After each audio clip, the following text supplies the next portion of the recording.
let's have a little look at the lineups from today. And was there any surprise, first of all, in the Tottenham lineup for you? I don't think so. It's a. I actually no. There was. I thought Vertonghen would have started. I'm a big fan of Vertonghen. I thought Vertonghen and Dawson probably would have been a better partnership at the back. You got Lennon on the right. It was pretty much how you expected Spurs to line up, really. And again on the United side, the only thing that I probably would have expected was Rooney to start. But apart from that, I think that's a pretty strong lineup. That's near to what United's strongest lineup. It was interesting that he put Phil Jones in midfield as well. I don't know what you thought of that. Well, yeah, I think he put it in there just to make sure that there was a bit of strength, and also he's a lot more mobile than people give him credit for. So he can change defence into attack, and just if you go across the page and you have a look at Parker, Parker's the opposite. He does want to sit in a little hole, and he doesn't want someone to get the ball, win it off him, and then run away from him. He doesn't want to run to his left or to his right. He wants to be exactly in the middle of that midfield, in front of his back four, protecting. And that's exactly right. And obviously you got Bow and Lennon today. They had a lot of the ball, but not in dangerous areas, and they weren't able to. Because we spoke earlier about United's back four dropping deep, and Carrick and Cleverley and Jones dropping deep again, and saying to them, "What have you got? We know you're a counter-attacking side. We know that you want us to go forward so you can spring us," and they didn't do that. So what ended up doing was, as for the goal, they were crossing balls deep into the box, and 9 times out of 10 United were dealing with it. Apart from that one at the end where it cost them the 2 points. Okay, well, we've got Gareth, who's a Tottenham fan, on the Skype wall now. Gareth, obviously you've got to be over the moon with getting a 93rd minute equaliser, but what about the mentality of the Tottenham boys prior to the game? Yeah, well, I think Sandro being missing is obviously going to make a big difference to this team. Him and Dembele right in the centre have been really solid for us. So there was a bit of a play there for us. But I think going into the game, there was obviously a lot of form, but coming out of it, what a result, and how humbling to sort of see Manchester United come and defend. So, that last 20 minutes, we were just pouring on them. And United had really come looking for, obviously, a victory, but they were playing counter-attacking football. And so many times down the years, certainly all the time I've been a Spurs supporter, you'd see United come and just play their usual brand of football. So I think the players will take a lot of heart from this.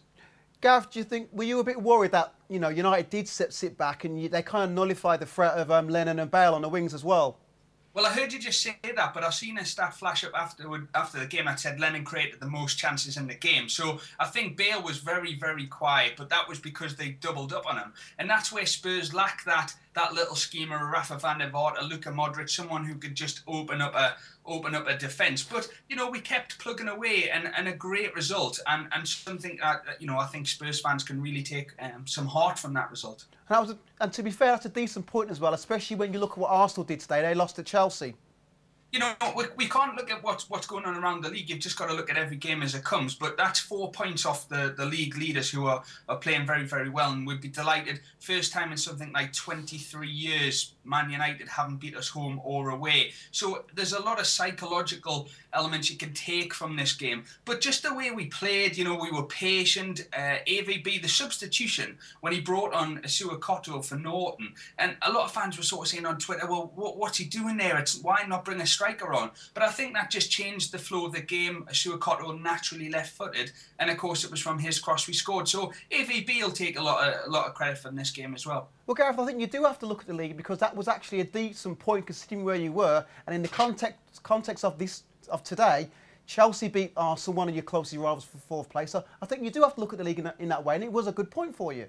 But it's not to say don't look at the league. I just think if that becomes your focus, then you go up and down. QPR last week wasn't the greatest of results. They just defended. And if you start looking around, where's everyone gone? What's happened? And actually, Everton play Southampton tomorrow. I think that's a bigger result for us at the moment, because I think they'll probably beat Southampton and come within a point or so of us. But you've just got to take every single game and focus on the result and focus on the next few fixtures. It's Norwich away, and then I think West Brom as well. And that's going to be... They're 2 tough fixtures, and you've just got to keep accumulating those points, and the league will look after itself.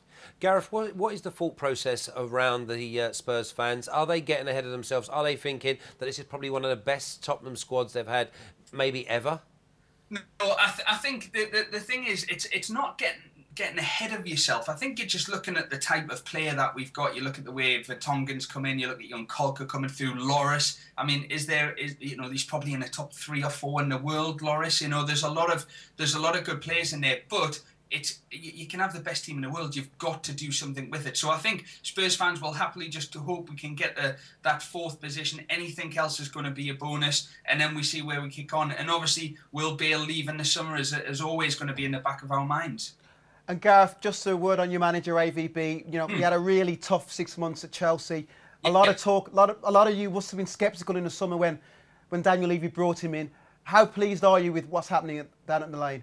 No, I'm a massive fan of AVB. I've actually, very lucky, a couple of weeks ago, had dinner with AVB in London at a fairly exclusive LMA dinner. And it was yeah, there you go. And it was absolutely fantastic. And what a different character he is with Harry. And funny enough, I had dinner with Harry 3 years ago at the same type of event. They're just chalk and cheese. And I think the difference is AVB's very much the type of manager that Levy will want in charge. So we asked him directly, as any fan would do, who we're going to buy in January, who are you after? And he's the perfect politician. He comes back with a response along the lines of, it's very difficult and you're not quite sure and prices go high. Rather than Harry, who, when we asked him the same question a few years ago, just told us directly.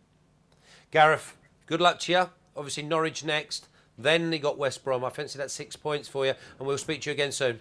Great. Cheers, guys.